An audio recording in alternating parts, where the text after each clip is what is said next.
Hello Boro fans, Jimmy Lees here, Boro Fan TV. So, a disappointing 1-0 defeat at home to Norwich City. What you could possibly say is an inconsistent Norwich City and a team you want to look to be beaten if you're looking for a promotion charge. So tonight's match review is going to be quite interesting. To make it more interesting, I brought Matthew Sokol in the studio with me. Matthew, thanks for joining us. How are you doing? All right. Matthew is a Norwich City fan, a Middlesbrough-based Norwich City fan with no affiliation to the city of Norwich, despite his six fingers. So it's going to be quite an interesting conversation. Matthew knows his football, was at the match last night, and he's got some interesting points, I dare say, to discuss about last night's match. Now, I'll put me pound in already now, because I think it's safe to say from last night's match, you utterly cranked us, didn't you? We well and truly cranked you, yeah. It was very... Pound. It was very, very reminiscent of the... was it a couple of years ago? Was it 2015 maybe? 2015, yeah. At our place, it was...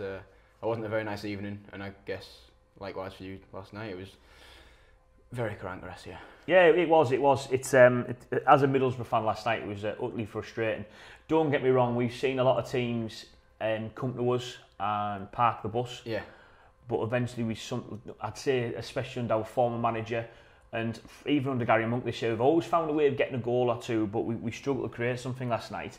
And now you, as a Norwich City fan, watching that last night, what would you say would be the missing link that Boro had that stopped us scoring?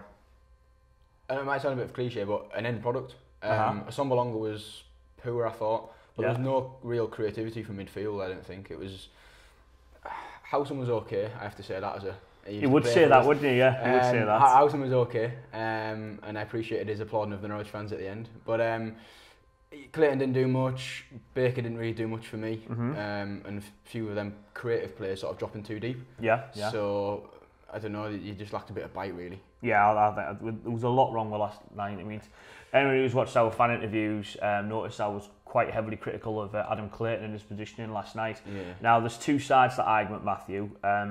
The first one is he's doing what the manager's been told him to do, which may well be true. Yeah. But can you honestly think a football manager will be saying to his central midfielder, do us a favour, Adam, will you sit behind the centre halves and push them forward? I know Gerrard made that progression into the quarterback role, but yeah, he's nowhere near on par with Gerrard. So I don't... For me, just... He's a bit like Alex Tetty. Now, I appreciate Alex Tetty, watching him as a Norwich fan, watching him more often than I watch Clayton. But he's one of those players that's not a fantastic footballer, but isn't the job to do aside. But from a creativity perspective, he didn't bring anything. And like you say, dropping back that far, what does it offer really? Unless you can ping them 30-40 yard balls every time, which you can't. No. If he could, he wouldn't be playing for Middlesbrough. There you go. A better option maybe would have been Ledbetter with a bit more bite and a bit, I don't know, someone to get them going a bit more. But for me, Clayton was a bit of a no-show last night. But, yeah. I mean, I've been slated on social media for saying that as well, and I think Adam Clayton at times is one of these players that for some reason doesn't get the stick where others do.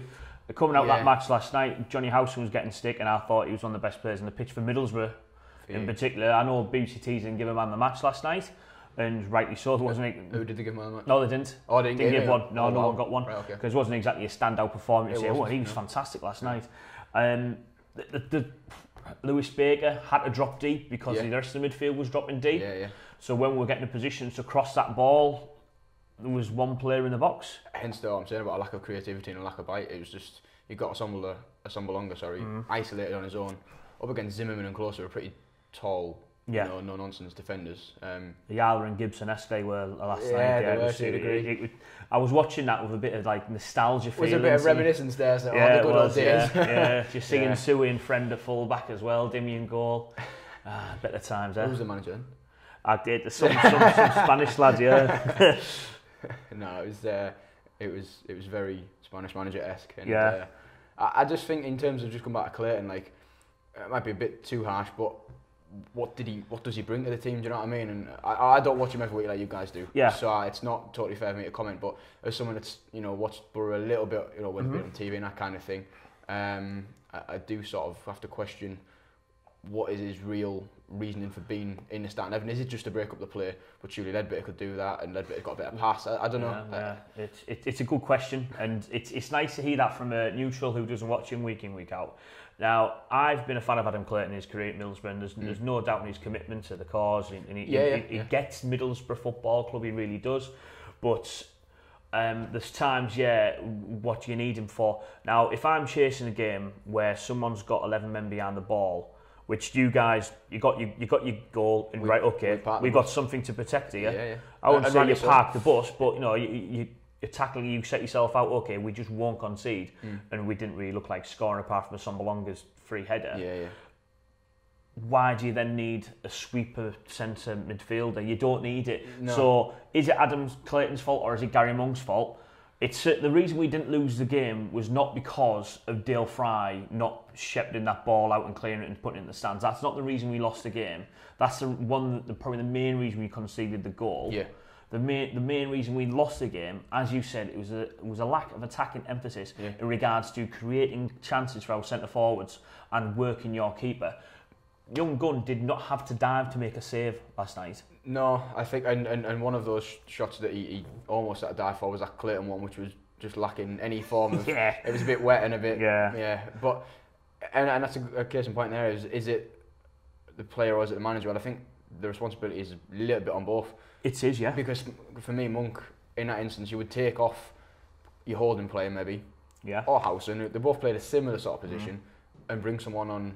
Obviously, I know Downing wasn't in the squad last night, but someone that has got that ability to, have a bit of vision. I'm not totally sure who was on the bench for Middlesbrough last night, but in terms of the responsibility, I think there is a bit of maybe dual responsibility in that respect. Monk got the bench wrong last night, in my opinion, because you would have needed someone like Stuart Downing. There was no real creative midfielders on that bench last night. There wasn't, and we ended up the pitch with 4 centre forwards. Who's going to create that? Who's going to create the chances? It's no good at having all them strikers if you've got nothing to create. So. On your screen now, Boro fans, you'll be able to see the key stats from last night's match. I'm going to run through them now, Matthew. Now, the main one you look at there is ball possession. We had 60% to your 40%. The stats here, by the way, from the guys at Boro Stats. You can follow them on Twitter at Boro Form. Fantastic stats every day, all day, every day from them guys. Superb stuff. If you ever want to know more about the matches for the Boro, these guys have got it. Total shots, we had 21 to your 5.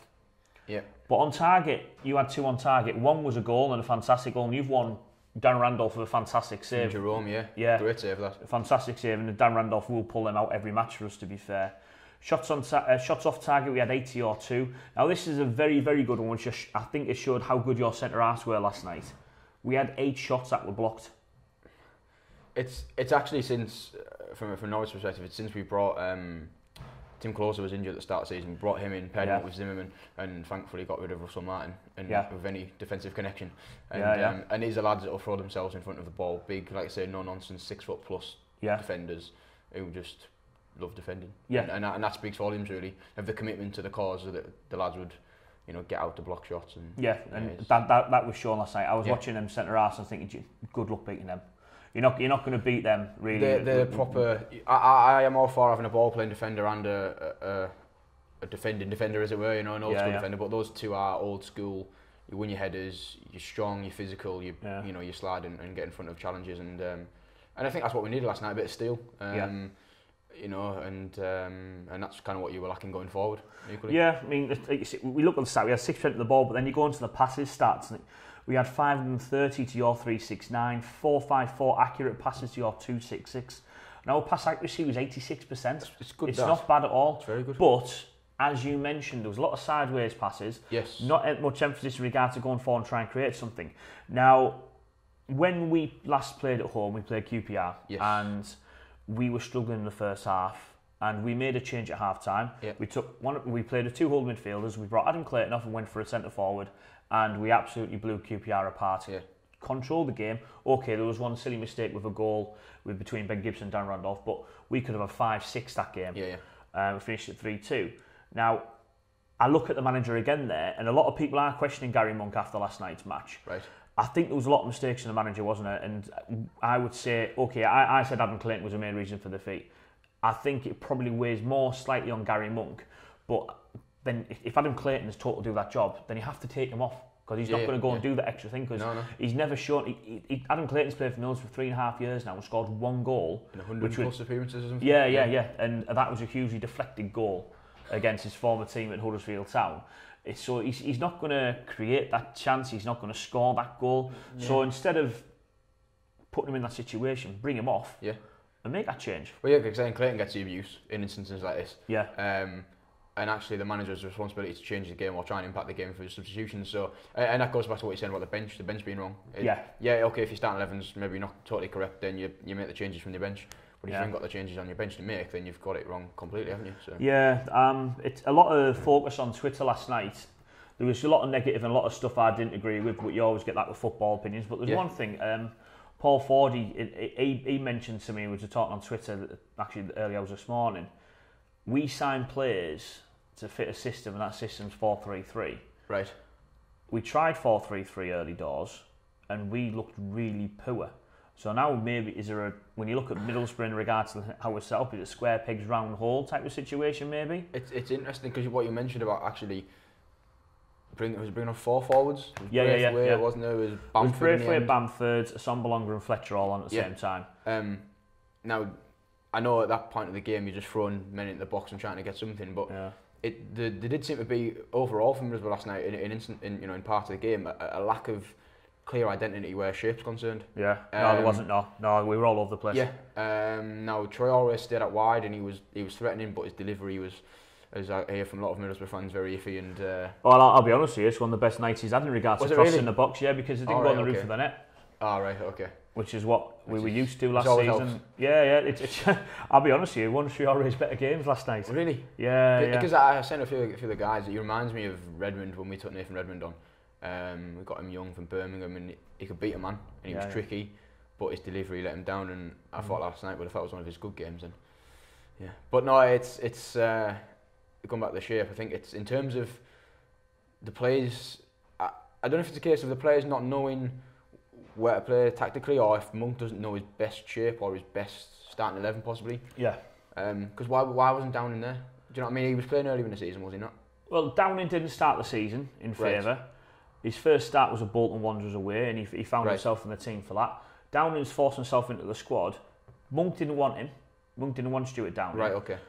But nobody wanted Stuart Downing as well. I think was what the situation was. I think Birmingham wanted him, but they wanted us to pay them to have him. It's a bit like us with Naismith. Yeah, and Stuart Downing then found himself to be a fairly useful player. He wasn't very good against Queen's Park Rangers, but the reason he's Middlesbrough now, he's not in the Premier League, because he's probably found a little bit of inconsistency in his game. But if you're looking for something more creative, you want somebody basically to sit midfield and swing a ball in the box, not just looping on the keeper, because Young Gun was saving everything that was put on him, wasn't it? It was Ben Gibson's free kick right at the end. Floated up in the air and going just. How big's the lad? 6'5", 6'6"? 6'4", 6'5", something. Yeah. Yeah, so it's stupid, really. Yeah, you're not going to win that, are you? No. And the lad's got safe hands, to be fair. Very impressive, him, to be honest, Matthew. First time I've seen him play properly.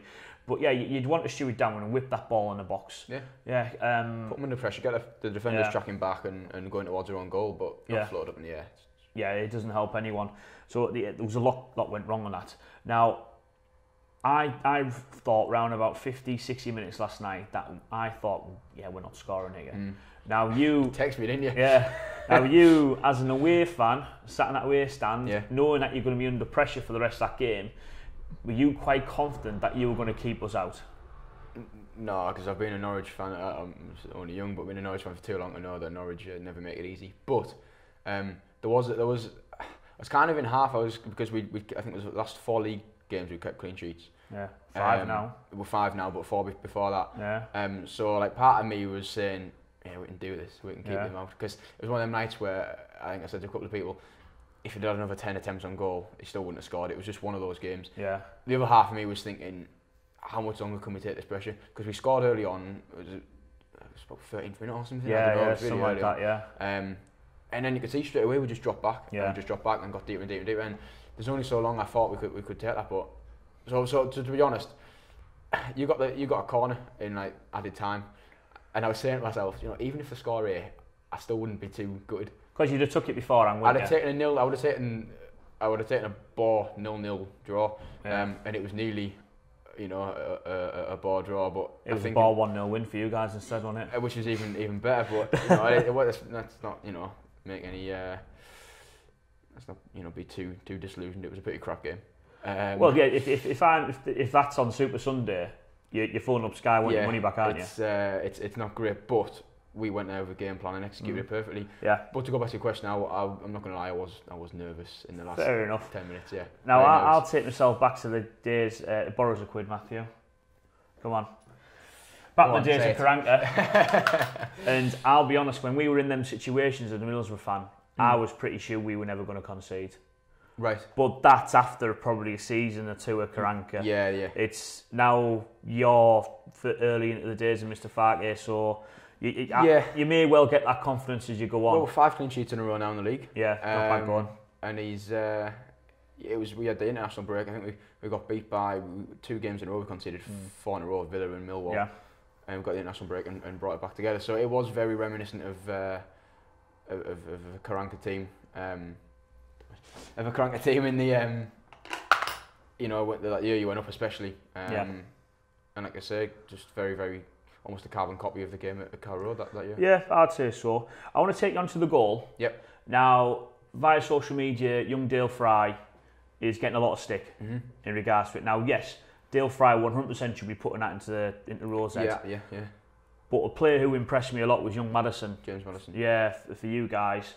He's still a lot of work to do. Now, I'm in the south stand, so where I was, that goal looked an absolute peach. I can imagine. So you're right behind it, were you? Yeah, I was right behind it. I saw that curl at the top bin, and that was one hell of a finish. Yeah. He still had a lot to do, didn't he? Oh, it was a hell of a goal. He actually scored he was on loan at Aberdeen last year, and he's a bit of a set piece specialist, but almost pretty similar position, same distance, and he just put it in the top corner, the other corner in that instance. Yeah. He's got that in his locker, a lot. You can see he's very technical, and we sort of, as soon as he picked it up, because we know he's got it in him, we sort of picked it up, shoot. Yeah, didn't think it would go in, but a hell of a finish. Yeah, unreal. Yeah, you can't take that away from that. An excellent work from Maya Watkins. It's not to rub it in too much, but that Wembley goal with Jerome and Ayala. Yeah, we'll move past that bit. Anyway, this was in a similar manner. I'd say we're moving past this bit now, Matthew. So, what I'm quite intrigued to find out is when we're on any of these shows we do with Boro Fan TV, you're the first non-Boro fan we've had to have a detailed discussion with. Right. Now, what I'm intrigued to find out is, what does the non-Middlesbrough football fan think when they think of Middlesbrough this season? Do you think that we're a good team? Do you think we play nice football? Do you think it's going to be difficult to play us? Because obviously in previous management, it's going to be tough to get a point off Boro. Yeah. It's going to be tough to score against Boro. What's after watching us properly now, as well as last night, but maybe you watched us on previous forms on Sky, or you've listened or watched highlights, what's your thoughts of Middlesbrough this season? Well, it's interesting because before the game, I was very much like what Farke had said in his pre-match presser, is that you guys are probably favourites for the league, and I still feel that. I still feel that really? I still feel you'll be maybe top 3 because you've got enough about you. Defensively, Fry gave the ball away, but defensively, you've probably got enough steel defensively. Assombalonga, we know he's got a hell of a lot of ability. Yeah. Keeping him fit is the issue, I suppose. Well, he's been fit all season. He's got 5 goals so far in the league, and so that's not a bad return to begin with. And if Traore picks up a bit of form and sorts his delivery out, and for me, I suppose maybe it's a lot on his shoulders, but does Baker play 10 from what I gather, or this is an issue. This is an issue we've had because we're playing Baker in number 10 position over the last few games. Yeah. He doesn't strike me as a number 10, even though he plays for the England under 21s. He strikes me as a midfielder. Right, but a creative midfielder, creative central midfielder. So not these classic defensive midfielders like we've had, your likes of Forshaw, Clayton and Ledbetter. Yeah. Something a little bit different. I think that's where he will be. And what we've missed so far this season, I think, is a man who was slated by Boro fans, and rightly so, back in last season, Gaston Ramirez. So we are missing that type of player. Now, a lot of emphasis has been saying Martin Braithwaite will play that role for us, and he will play that very well. Possibly. Now, in the limited football I've seen of Martin Braithwaite, he strikes me as a centre forward. But then again, I also thought that about Bamford, but he did okay with you guys. He was out wide. He done more than okay on the right hand side for us. In his previous spell at Middlesbrough, his best football for me was from the right hand side. Yeah, so it just goes to show, actually, if you give someone a chance, Bamford would be happy for first team football, I think, and likewise Braithwaite's not starting every game, is he? Well, he's only just come back from injury. Ah, right, okay, because so he got injured after the Wolves he got game. Last night when he came on was pretty. Yeah, it's his first game back from injury. Right, that makes sense then. But it does, from what I gather of Braithwaite, I always thought he was an out-and-out striker. So again, who's going to play in that 10? Then again, if you're playing a 4-3-3, then you don't need someone in the 10. Yeah. So it's again, I think it comes down to Monk not knowing maybe his best shape or his best 11. He 100% doesn't. He really doesn't. And that's disappointing as a Boro fan. We're nearly 10 games into the season, and to not know your best shape or players at this point, I think is slightly worrying. And I think the international break for Boro is going to come just at the right time. Yeah. I wouldn't have said that if we beat you and then beat Brentford. I don't want the momentum. Well, no, because you want the momentum, exactly. Yeah. But we will beat Brentford on Saturday. I'm pretty sure of that, and I think it'll be a convincing win. Yeah. We'll finish this break, the start of the national break, on a high, and then it's on to let's work on this system. Because when we came after the international break last time, we were on fire. Yeah, absolute fire. We looked good. So this international break probably come at the right time now. Get back on the training ground. We've got a full squad now. Yeah. The only injured player is Rudiger Stead, who did start the season quite well for us. He's your only injury. Yeah. Let's work on our shape. Let's work on our best system. Let's find out how we are going to start winning these games. Because and that's interesting because we used the international break quite well. You know, Farker was under a hell of a lot of criticism. Yeah. And I've been one of the Norwich fans that's said be patient. Yeah. You brought in a whole new sporting director, head coach, a whole new philosophy. You got to be patient. And likewise with Monk. A new manager comes in. Brings a few, new signings. You've got to be patient. You have to allow his. I know he's in 10 games in. Yeah, it would be ideal for him to know his starting 11 and his shape. But I think if you can iron a few little creases out, Monk's highlighted a few times about giving needless goals away. Yeah. Iron those out, and I think going back to your earlier question about what do I think of Middlesbrough and where will it be before the game and still after the game, I'm still pretty sure we'd be there or thereabouts. Which I think we'd take now. My prediction beginning of the season was top 6. I'm still fairly confident we'll do that. I think top 6, yeah. I'm still fairly confident we'll do that. Yeah. Fantastic. Right. Well, thank you for joining us, Matthew. Appreciate that. It was good to get an opposing fan's view on last night's proceedings, because we've certainly had a lot of Boro fan opinions on that, and I'm sure I'll continue to get a bit of stick on Twitter, but it's all part and parcel. Yeah, football's about opinions. It is, mate. Thanks for joining us, Boro fans. I hope you've enjoyed today's episode of the Match Review Show against Norwich City. Hopefully we can bounce back against Brentford on Saturday. Guesty and Gav will be there. Usual spot, Dockside Road, to your interviews after the match. Hopefully back with another win. See you soon. Thank you.